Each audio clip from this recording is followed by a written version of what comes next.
Hey everyone, this is a video about what we drew in a week, and also it's about exploring different environments and reflecting on our drawing and experiences. So we hope you enjoy what we have to share with you. And if you like what you see, remember to subscribe and hit that bell button for future notifications. Thank you.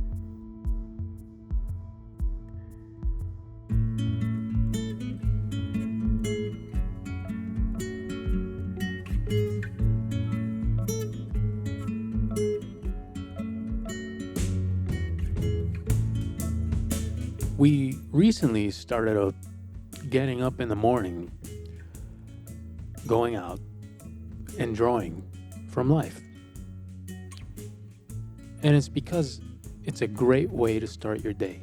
It's a great way to warm up and get inspired. And although there are challenges with drawing from life, it's also very freeing and refreshing.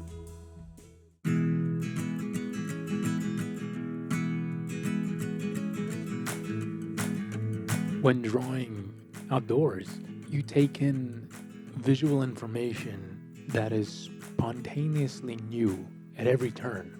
Even if you return to the same spot and you're sketching from life, you won't repeat yourself. There might be similarities, but the experience and the process will be different every time.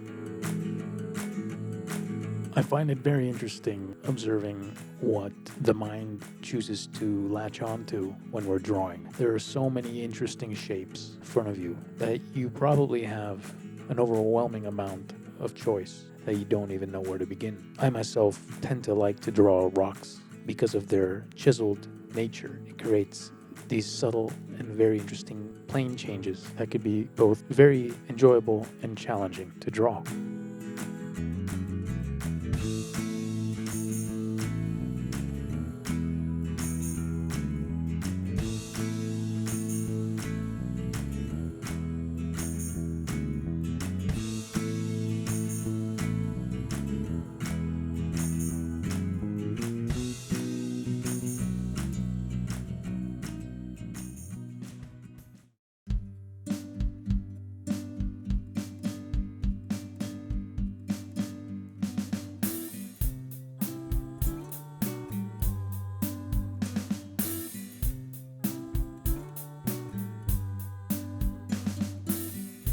Drawing from life teaches you to observe well and to pay attention to things you've never noticed before. It's about taking the time to let what's in front of you soak in to your mind. You're essentially exercising your memory skills and you're figuring how things are layered in space. And not all things that we see are static, inanimate objects.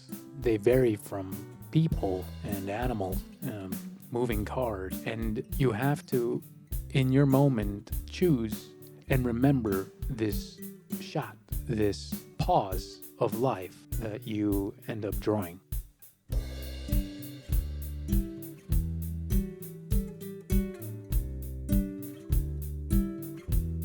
We found this old out-of-business truck that was parked, and to me, it was quite an interesting thing to try to draw because I've always struggled with drawing vehicles, and this made me try to look at it from a spatial and shape perspective, like it was stuck out of time.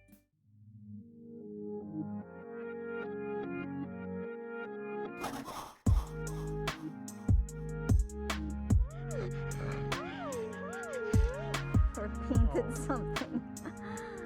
There is so much information to take in that it could be overwhelming. So it's good to break it down to two simple things: shape and gesture. And we can look at shape as exactly what we're looking at, or the negative space that forms the thing that we're looking at. It's almost like paying attention to the silhouette of the object or being that you are drawing.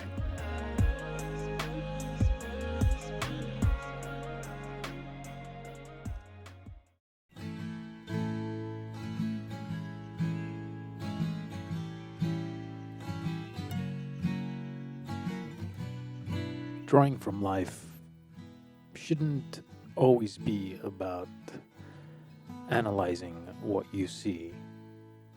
It should be about letting go of your routine and systematic approach to whatever it is that you do. Drawing from life reminds me how beautiful the world is that you're taking in. It's a great opportunity to pause and appreciate where we are and what we do as artists. In many ways, drawing from life can be an eye-opener, like when we look at the ocean water crashing into the rocks, and it's a repetitive cycle, much like how we have a repetitive cycle to our practice in art. And like the ocean water, it's our minds crashing into challenges that we overcome.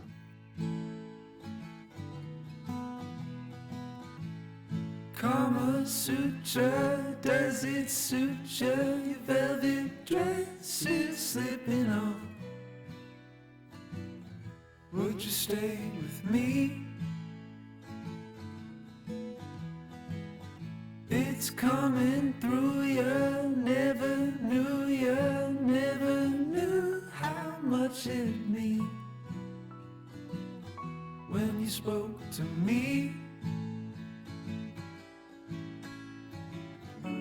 But everyone needs something. I know that I'm no different.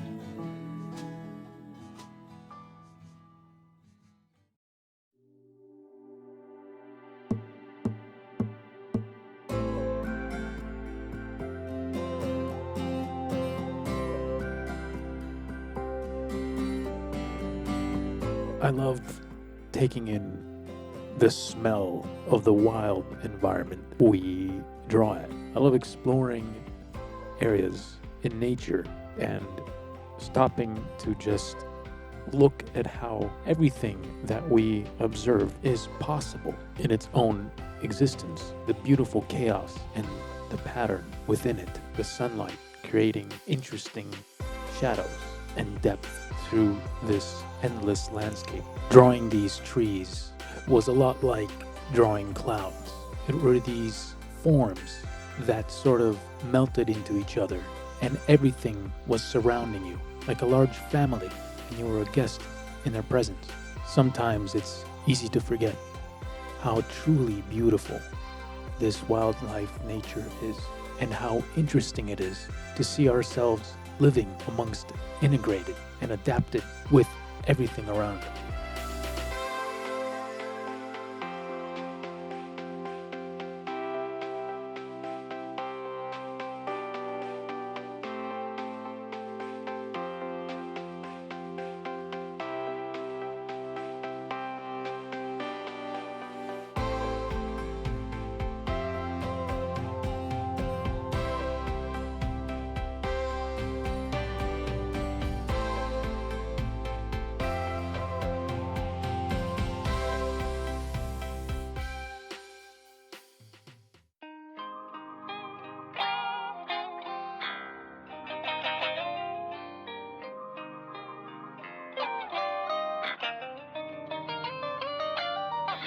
There's something very inspirational in the exploration of this life drawing. Finding places that you never knew were there, and looking at their architecture, looking at their openness, especially when no one else is there, and experiencing this environment in a state that it usually isn't in, taking in the color of the material and how light hits it, and also listening to how sound travels through the space. It controls your mind, it influences your eye, and sharpens your imagination. I like to approach almost everything that I draw from life in an organic way, as if it is water flowing or a very old sprawling tree. Whether it's a car, a person, or a building, I like to approach something that's mechanical and rigid in a more looser and random way, because it adds life and character to how I was feeling about it at that moment.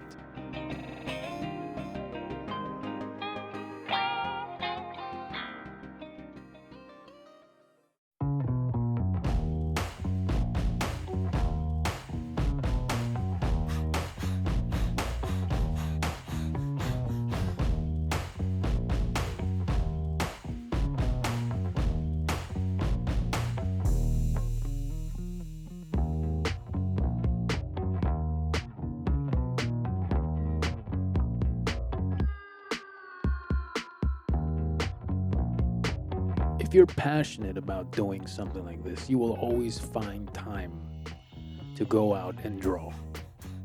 If you are passionate about the world around you and how it reflects in your personal work, you will find time to go out and appreciate its beauty. I believe it's crucial to always do this, even for a biologically healthy reason. It clears your head. It gives you positive energy. You get to breathe fresh air. We are usually cooped up inside in front of a computer when working in this entertainment industry as artists, as digital artists.